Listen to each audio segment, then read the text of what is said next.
Hello everyone, welcome back to another video.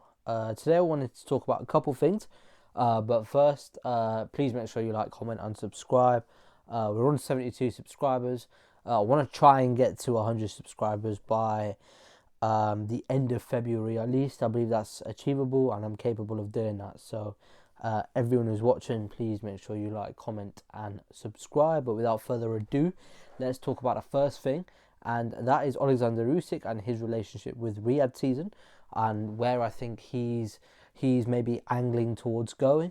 Firstly, I think Alexander Usyk's situation is maybe akin to a free agent in football, and what I mean by that is, someone who's coming at the end of their contract and is sort of has a couple of he has a couple of options. Actually, there's more than a couple of options to go to an elite club, and is sort of waiting around and almost fishing for the best offer. And I think that sums up Usyk's sort of position quite well, because he's left Riyadh season. He sort of said that, look, he wants to go into pastures new. He wants to maybe fight in the US, fight in other markets and other territories.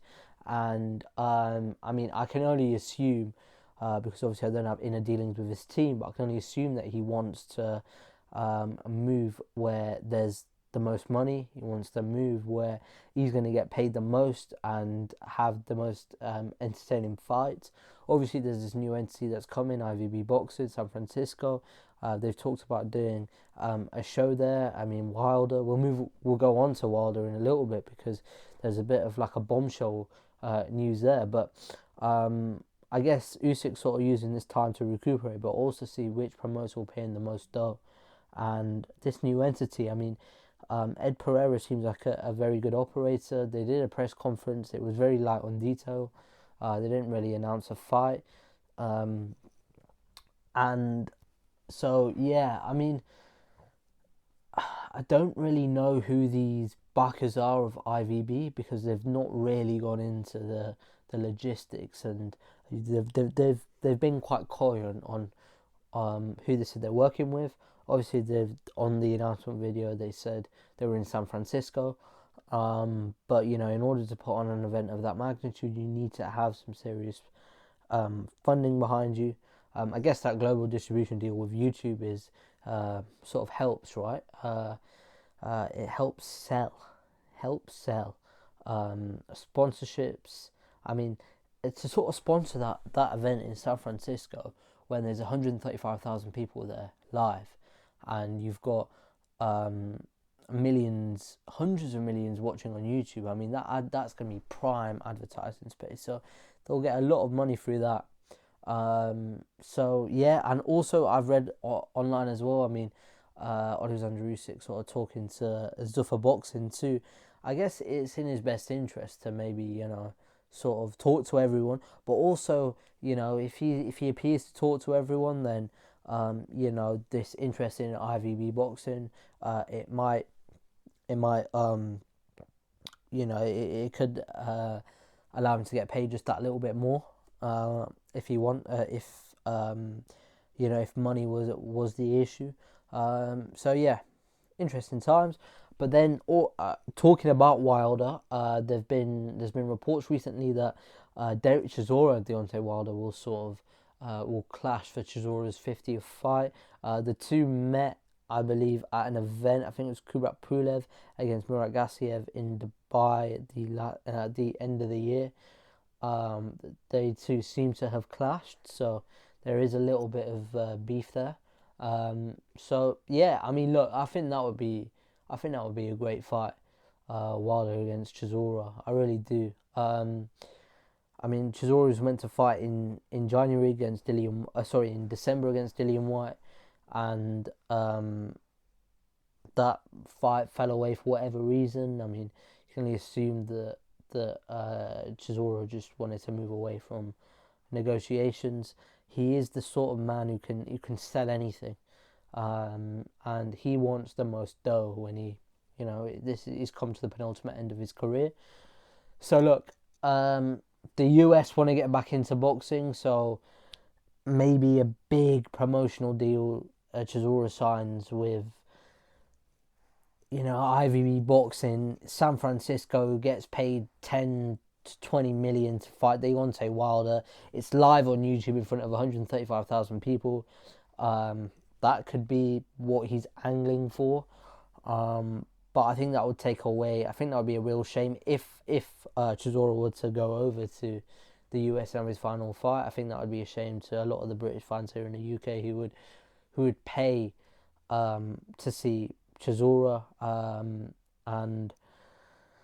and yeah, but that could be a potential fight. I mean, Deontay Wilder obviously had that trilogy with Tyson Fury. He won his previous fight. I think he took a bit of time out of the sport, but then his whole sort of mentality seemed to shift as he moved away from the man who once said on record that he would be open to, not open, but he would be prepared to take another man's life, and he seems to have maybe softened a little bit. But he won his previous fight to Deontay Wilder. So look, I mean, in terms of commercially, does Deontay Wilder command that sort of fee? Well, yeah, I think he does. He's got, I think that sort of fight that he had with Tyson Fury has sort of propelled him. Does he deserve a crack at Chisora? Does that fight deserve to happen? Maybe.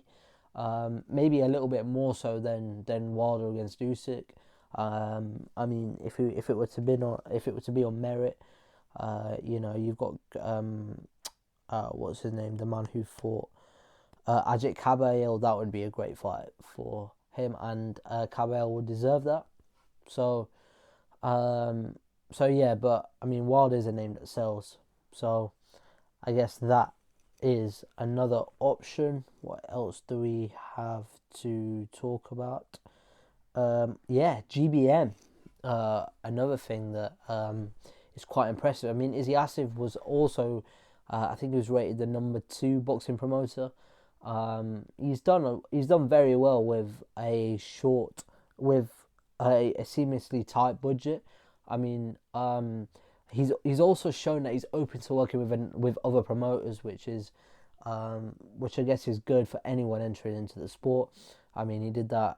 He put Sean McComb on that card in Monaco, on that Matchroom card. He signed a co-promotional agreement with Gradus Kraus and Boxer, whereby Boxer would promote him, and GBM would be there as a managerial position. And then towards the end of the year, they had the Heist with, I think, Ozzy Osbourne won that. But every fight that happened on that was very entertaining, and there was a lot of it got a lot of excitement and a lot of interest. And he said that one of the main sort of principal sponsors was Ridge, RYGGG, and they're like a sports nutrition brand, and they've said, look, we're going to make it global, we're going to make it available in all markets, because it sells, it's exciting, it's the way sport is going. You see it in football with Baller League. So, I think they've announced locations in Australia, Marbella, the UK, and 2 other countries. So, it's good to see, another promoter coming through, and it's good to see that they're able to gain international exposure, because as I keep saying on this channel, the more eyes on the sport, the more money there is, and maybe the more fights that can happen. I guess one of the best things that could happen, is that there could be like a heavyweight heist. I guess that'd be the most expensive to put on, considering they are the heavyweights are up there. But look, interesting times ahead. Anyway, I'm going to leave it there. Make sure you like, comment, and subscribe. Also, we've got a weekly newsletter that you guys can sign up to. Link will be in the description below. But thank you, and I'll see you in the next one.